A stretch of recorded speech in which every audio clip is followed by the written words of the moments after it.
Hi guys, and welcome back to another video. Today is pretty much my one and only digital piece for this week. Usually I end up doing a little bit more for myself, but this week has been very dominated by traditional pieces. In fact, the last couple of weeks have been, and I wanted to get back into doing a little bit of digital, so I don't want to get too rusty, and I wanted to focus on a piece today that was very line work heavy and very clean and sharp. I just did a traditional piece that I was focusing on line work and making it nice and clean, and it definitely gave me that itch to do a digital one where I could have extreme precision as far as getting it very clean and precise, and that's what this piece is. It actually is very heavily segued from the piece that I did right before this. It's actually one that I'm in the middle of working on now, and it'll be the Saturday video, so you'll be able to see what I'm talking about pretty soon. But I had a butterfly in that piece, and I looked up tons of reference for the specific design of the butterfly that I needed in that one.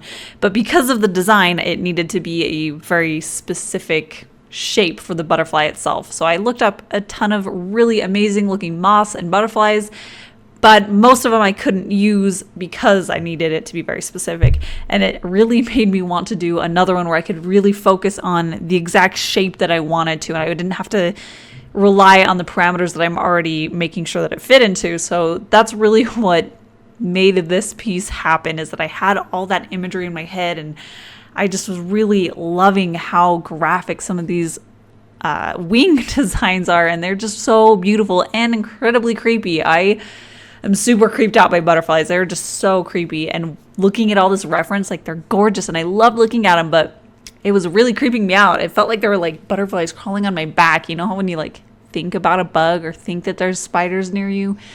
That's what it was happening. But yeah, it was really good to look at all these really gorgeous references and look at all the different colors, because there are just so many beautiful color combinations in butterfly wings, which is another thing that I'd actually really like to look at those for reference in the future for color when I'm feeling particularly uninspired color wise, because there are a lot that just, they're combinations that I never would have thought of but look so purposeful and gorgeous. So those are, I have a ton of them saved actually now to my art reference board in Pinterest, where I can just go through and get a ton of inspiration from that.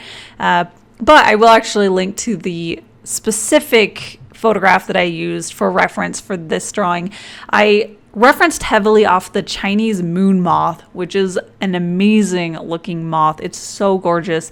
And like I said, I'll have a link down below so you can check that out. But yeah, it's not 100% a replica of that moth in particular, and this is definitely how I like to use reference. I like to use it as a jumping off point and a way to make things look more accurate and realistic, but then I can push it beyond. I can take my own shape language and apply it to that reference and make something even better than that. Something that's a marriage between my style and that photograph or that concept.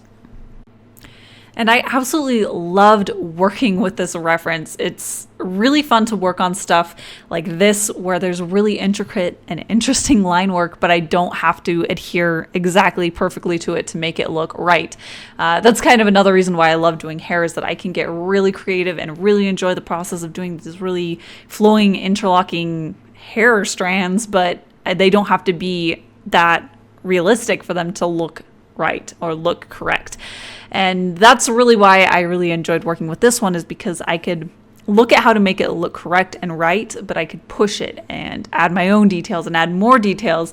So for this one, I actually ended up adding a lot more details and complications, I guess, to the wing design itself, because it is actually a little bit more of a simplified wing design that I was referencing off of.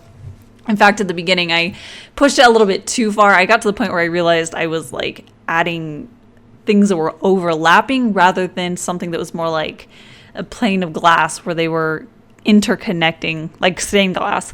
So I did have to reel that back in a little bit so that they did look a little bit more like actual wings and less like there were feathers happening. But there were some areas in this moth that actually did have that really feathery, soft look. So I still wanted to find a way that I can incorporate that and make it have that softness.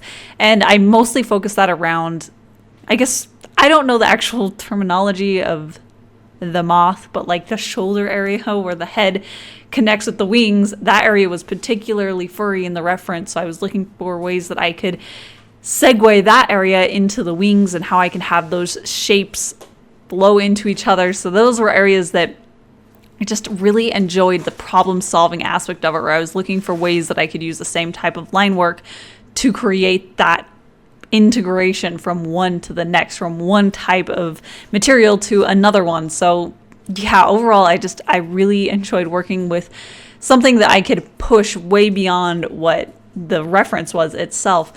Some of the shapes that I pushed way farther was, there's this little like comma circle in the middle of the wing, and I loved that detail in the reference. It's one of the reasons why I chose that, on top of the fact that the shape of the wings itself were just so gorgeous and graceful. But that little like comma eye, I loved that look. I love that it was like right in the wing and gave it this focal point, but I wanted to push it even more. I wanted to make it bigger and more eye-catching, so I did, and I was able to do that.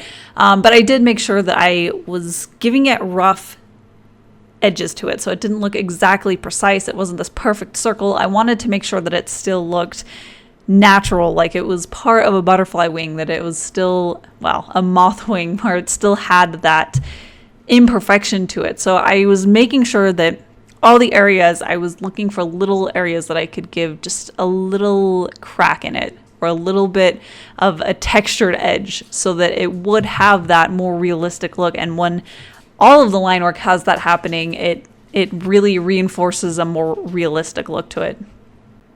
And starting off, I knew that I wanted to do very bright, saturated colors for this moth. I was looking up at so many gorgeous colors, but since I'm going to be doing that other piece that kind of inspired this one in watercolor, there's just a certain limitation to how bright and saturated you can get watercolors. And mine are, well, most of the pigments that I have are not very saturated to begin with anyways, even compared to other watercolors. So I had that desire to do very pure, bright colors. And there is nothing comparable to actually doing it in digital, where you can make them extremely bright and very saturated. So I knew that I wanted to do that, but I was basing the color palette off of the lunar moth. So those are kind of the two moths that I was drawing my influence from. I had the first one, the Chinese moon moth, I believe, for the shapes and the lines. And then I had the lunar moth for the colors. And the colors do actually end up skewing a little bit cooler than the lunar moth. And they started off a little bit warmer, but it gave me a great concept of where I wanted to start and the two tones of the colors that I wanted to have in this butterfly, this moth. I keep calling it a butterfly. But I also did want a very black element to this one. I do end up going in and coloring some of the line work just to break it up a little bit, but there are areas that I wanted to keep very, very dark. I loved that crisp look of the super dark tips of the wings that were coming right next to that very purple pastel and that bright seafoam green. And I love that combination of those colors together with the black. So I wanted to preserve that really crisp darkness that I could get from that.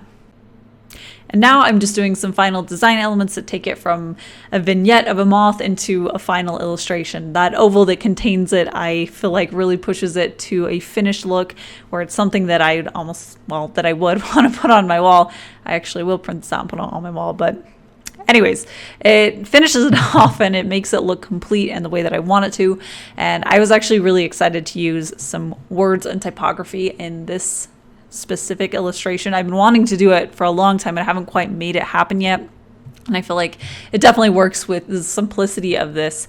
And I did actually want that type to be very faint. So I actually ended up going with one of the background colors, so it is a second read rather than a...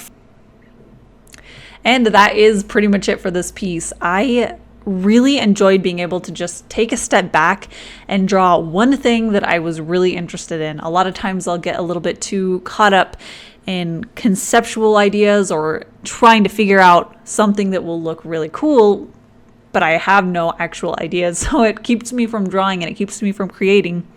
So it was just really helpful for me to be able to take a step back and know what I wanted to draw and just execute it in a way that was very interesting to me and enjoyable, but also pushed me so that I got more of an idea of how to work with reference. And it's just overall, it was a very pleasant, no stress kind of a picture for me. And I definitely appreciate having pieces like that I can work on, that I can just crank them out and enjoy it. But I will actually have prints of this available. In fact, I've already printed my own copy out and I'm really happy with how the colors turned out and everything. So yeah, if you're interested, there are prints available. I'll have a link to my shop in the end card that'll happen in just a second. And I'll also have a link to the shop down in the description where you can check that out. And I'll have lots of other things there too where you can look at it. And yeah, that's pretty much it for today. I will have another video that'll be traditional on Saturday that I talked about. So hopefully I'll see you guys there. But that is it, and I'll see ya.